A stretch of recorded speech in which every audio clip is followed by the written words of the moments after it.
आज के इस वीडियो में हम देखने वाले हैं कि किस तरह से फॉर्म 121 को हम डाउनलोड करेंगे और कैसे फॉर्म 121 को हम भरेंगे। अगर आपको भी पीएफ का पैसा निकालना होता था और आप ये चाहते थे कि आपको यहाँ पे टैक्स ना देना पड़े, या फिर किसी बैंक में आपकी एफडी थी और आप ये चाहते थे कि एफडी पर बैंक आपसे टैक्स न ले, तो पहले आपको एक डिक्लेरेशन फॉर्म यहाँ पर सबमिट करना पड़ता था, जो कि फॉर्म 15H करके ये फॉर्म था। ठीक है, लेकिन 1 अप्रैल से यहाँ पर जो इनकम टैक्स डिपार्टमेंट है वो यहाँ पे फॉर्म को चेंज कर दिया। अब आपको यहाँ पर अगर आप ये चाहते हैं कि पीएफ का पैसा हम निकालें और उस पे हमें टैक्स ना लगे, या फिर हमारी कोई बैंक में एफडी है और जो एफडी से हमको इनकम होता है उस पर टैक्स ना लगे, तो अब आपको यहाँ पर फॉर्म 121 को यहाँ पर भरकर यहाँ पे सबमिट करना पड़ेगा।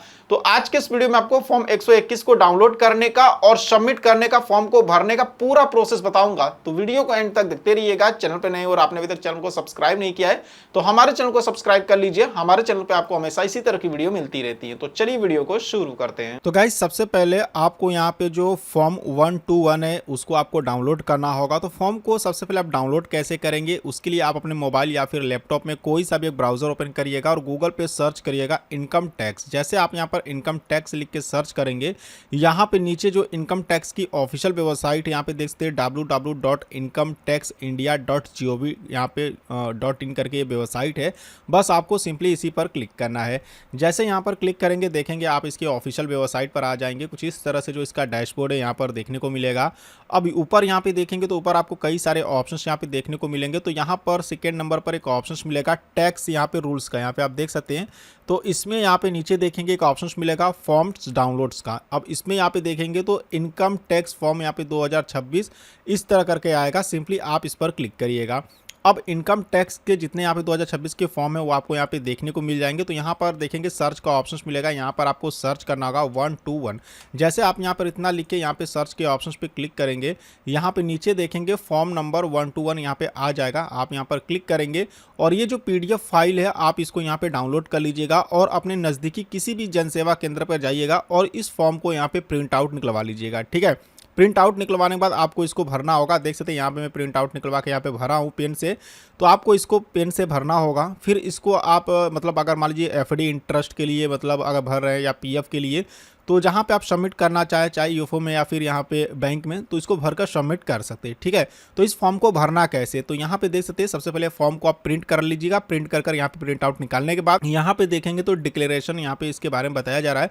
सबसे पहले यहाँ पर नाम पूछेगा, तो यहाँ पे जो भी आपका नाम है पूरा नाम यहाँ पे कैपिटल लेटर में डालिएगा। यहाँ पे एड्रेस बोल रहे हैं तो जो भी आपका एड्रेस है पूरा एड्रेस यहाँ पे आपको लिखना होगा। जैसे आपके विलेज का नाम, पोस्ट ऑफिस, पूरा एड्रेस यहाँ पे देना होगा। गाइस, ये मैं डेमो पर्पज से वीडियो बनाया हूँ, एजुकेशनल पर्पज से। तो यहाँ पे जो भी डिटेल्स है सब यहाँ पे डेमो डिटेल्स है, रियल एक भी नहीं है। ठीक है, लेकिन आपको बिल्कुल सही सही डिटेल्स यहाँ पे देना है। नीचे यहाँ पर परमानेंट अकाउंट नंबर यानी जो आपके पैन कार्ड का नंबर है वो पूछ रहे हैं, तो यहाँ पर अपने पैन कार्ड का नंबर लिखिएगा। स्टेटस पूछेगा, स्टेटस में आप यहाँ पे इंडिविजुअल डालिएगा। रेसिडेंटल स्टेटस पूछेगा तो यहाँ पे रेसिडेंट लिखिएगा। अब यहाँ पे ये बोल रहा है कि अगर आपकी जो उम्र है वो 60 साल से ज़्यादा है तो यहाँ पर आपको यस लिखना होगा। अगर आपकी उम्र 60 साल से ज़्यादा नहीं है, कम है, तब आप यहाँ पे नो लिखेंगे। तो हमारी उम्र यहाँ पे 60 साल से ज़्यादा नहीं है तो हम यहाँ पे नो करेंगे। यहाँ पर ईमेल आईडी बोल रहे हैं तो यहाँ पर अपनी एक ईमेल आईडी लिख दीजिएगा। यहाँ पे आपको अपना मोबाइल नंबर डालना होगा। तो सबसे पहले कंट्री कोड में यहाँ पे +91 लिखिएगा। उसके बाद जो भी आपका मोबाइल नंबर है यहाँ पर अपना मोबाइल नंबर डालेंगे। अब यहाँ पे देखेंगे तो टैक्स ईयर पूछ रहा है। ठीक है, मतलब कौन से ईयर में आप टैक्स पे कर रहे हैं, जैसे कि 2026 और 27 यहाँ पे डालेंगे। अगर आप नेक्स्ट ईयर यहाँ पे मान लीजिए कि आप 2027 में इस फॉर्म को भर रहे हैं, तब आपको यहाँ पे 2027-28 यहाँ पे डालना पड़ेगा। ठीक है, यानी कि 1 अप्रैल से लेके 31 मार्च के बीच में यहाँ पे देना पड़ता है। तो 1 अप्रैल 2026 से लेके 31 मार्च 2027 के बीच का यहाँ पे फाइनेंशियल ईयर होता है। तो यहाँ पे 2026-27 हमने डाल दिया है। ठीक है, अब यहाँ पे नेचर ऑफ इनकम पूछेगा, यानी कि ये जो फॉर्म भर रहे हैं ये मतलब किस लिए भर रहे हैं, जैसे पीएफ विड्रॉल के लिए भर रहे हैं या एफडी का इंटरेस्ट रेट के लिए भर रहे हैं। अगर मान लीजिए कि एफडी का आपको इंटरेस्ट रेट मिलता है, ठीक है, तो आप यहाँ पे फिक्स डिपॉजिट इंटरेस्ट लिखेंगे। ठीक है ना। अब यहाँ पर एस्टीमेट इनकम पूछेगा। ठीक है, कि मतलब कितना इनकम है, जैसे कि मान लीजिए आप पीएफ के लिए भर रहे हैं तो अगर आपका पीएफ का अमाउंट 1 लाख रुपए है, ठीक है, बैलेंस 1 लाख रुपए और पूरा का पूरा पैसा आप निकालना चाहते हैं भाई, तो उसके लिए यहाँ पर 1 लाख डालेंगे। मान लीजिए आपने 5 लाख का एफडी किया, उस पर जो अभी आपको इंटरेस्ट मिला 40,000 50,000 का, तो वो यहाँ पे डालेंगे। तो मतलब अगर आप इंटरेस्ट के लिए भर रहे हैं एफडी के लिए तो जो भी यहाँ पे मतलब उसका आपको इनकम होगा वो बता देंगे, और पीएफ के लिए बोल रहे हैं तो वहाँ पे उसका भी यहाँ पे डाल देंगे। ठीक है, अब यहाँ पे ये कह रहे हैं कि क्या ये जो फॉर्म नंबर 121 है, क्या इसको और भी कहीं आपने यहाँ पे मतलब इस साल में यहाँ पे भरा था?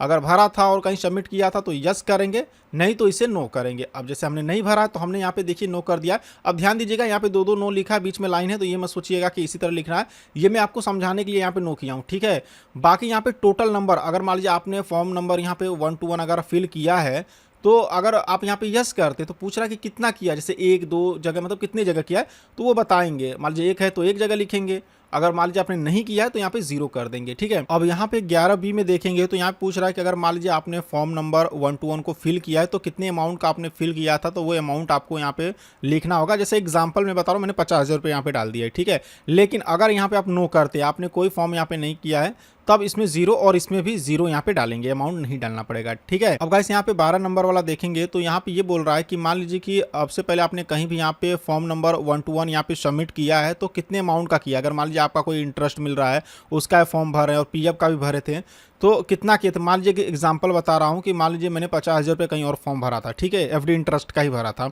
और अभी मैं पीएफ विड्रॉल का भर रहा हूँ, तो कितना है 1 लाख रुपये ये और 50,000 ये मिला के कितना हो गया टोटल 1.5 लाख रुपये। मतलब ये जो 11B वाला अमाउंट है ये, और ऊपर वाला ये वाला जो 10 वाला, दोनों को मिलाकर यहाँ पे देखते हैं, यहाँ पे 10 और 11 दिया है, मिलाकर यहाँ पर मेरा मान लीजिए कि मैंने 50,000 का एक फॉर्म भरा था। ठीक है, 121 मतलब मान लीजिए एक फॉर्म मैंने एफडी इंटरेस्ट का भर दिया था, तो ये 50,000 और ये 1 लाख मिलाकर 1.5 लाख रुपये हो गया। अगर मान लीजिए कि यहाँ पे आप नो करते हो, कोई आपने 121 का मतलब ये 121 जो फॉर्म है कहीं भी आपने सबमिट नहीं किया, तो अगर यहाँ पे 0 है तब आपको बस ऊपर वाला ये अमाउंट यहाँ पे जो 1 लाख रुपये मैंने डाला ना 10 नंबर वाला कॉलम वाला, वही यहाँ पर 1 लाख रुपये बस डालना पड़ेगा। ठीक है, अब यहाँ पे देखेंगे तो जो 13 वाला कॉलम है, यहाँ पे ये बोल रहा है कि ये जो 12 नंबर का कॉलम है इसको मिलाकर आप यहाँ पर कितने अमाउंट का यहाँ पे मतलब आपका हुआ है इनकम। तो जैसे कि यहाँ पे 3,50,000 हमने डाला, तो ध्यान ये दीजिएगा कि 4 लाख से ज़्यादा का यहाँ पे नहीं करना। अगर 4 लाख से मतलब 4 लाख तक ही कर सकते, उससे ज़्यादा नहीं कर सकते हैं, तो यहाँ पे मैंने 3.5 लाख यहाँ पे डाल दिया, एग्जाम्पल में बता रहा हूँ। ठीक है, तो अपने हिसाब से जो भी आपका इनकम होगा एफडी इंटरेस्ट या पीएफ से, तो वो यहाँ पे बता देंगे। ठीक है, इसको जो 12 नंबर कॉलम है इसको जोड़ के ही बताना है। उसके बाद यहाँ पे देखेंगे तो मान लीजिए कि पहले यहाँ पे 2 सालों में अगर आपने टैक्स पे किया था तो उसका डिटेल्स आपको देना होगा। जैसे टैक्स ईयर यहाँ पे मान लीजिए मैंने एक ही टैक्स पे किया था। ठीक है, आईटीआर भरा था 2024-25 का, तो यहाँ पे कॉलम नंबर 1 में मैंने 2024-25 यहाँ पे डाल दिया। इस तरह आप डालेंगे, उसका जो भी यहाँ पे उनका नंबर होगा वो नंबर आप यहाँ पे डालेंगे, कितना का आपने आईटीआर किया था रिटर्न इनकम, वो यहाँ पे डाल देंगे। ठीक है, अगर 2 साल का आपने किया है, 2 साल का डालना होगा, तो यहाँ पे 2023-24 करेंगे और यहाँ पे 24-25 करेंगे इस तरह, और फिर उसके बाद उसका नंबर डालेंगे और यहाँ पे जो भी रिटर्न इनकम होगा वो यहाँ पे बता देंगे। ठीक है, अब नीचे आएंगे तो यहाँ पे देखेंगे डिक्लेरेशन आ जाएगा, तो डिक्लेरेशन में यहाँ पर अपना नाम डाल दीजिएगा। यहाँ पर पैन कार्ड का नंबर बोलेगा तो पैन कार्ड का नंबर डालिएगा। उसके बाद नीचे आएंगे तो यहाँ पे देखेंगे तीसरे वाले नंबर पर यहाँ पे 4 टैक्स ईयर आएगा, तो यहाँ पे 2026-27 कर दीजिएगा, और चौथे वाले में भी यहाँ पे देखेंगे तो यहाँ पे 2026-27 कर दीजिएगा। ठीक है, इतना करने के बाद नीचे आइएगा, यहाँ पे पहले से पूछेगा, तो जो भी आपके जिले का नाम है जहाँ से आप फॉर्म भर रहे हैं वो आप यहाँ पे अपने जिले का नाम डाल दीजिएगा। डेट पूछ रहा है, मतलब आज का हमने डेट डाल दिया 11/4/2026 का वीडियो, हालांकि कल आप देख रहे होंगे 12 तारीख को, तो यहाँ पे जिस डेट में फॉर्म भर रहे हैं वो डेट डाल दीजिएगा। उसके बाद यहाँ पर अपना नाम डाल दीजिएगा, सिग्नेचर यहाँ पे। ठीक है, उसके बाद ये जो पार्ट बी होता है ना, ये आपको नहीं भरना होता। ये जहाँ पे आप फॉर्म सबमिट करेंगे, जैसे बैंक में कर रहे हैं तो बैंक वाले भरेंगे, या फिर एफओ में कर रहे हैं तो एफओ वाले करेंगे। ठीक है, ये आपको नहीं भरना है, सिर्फ इतना ही डिटेल्स आपको भरना है, उसको भरकर यहाँ पर आप फॉर्म को सबमिट कर दीजिएगा।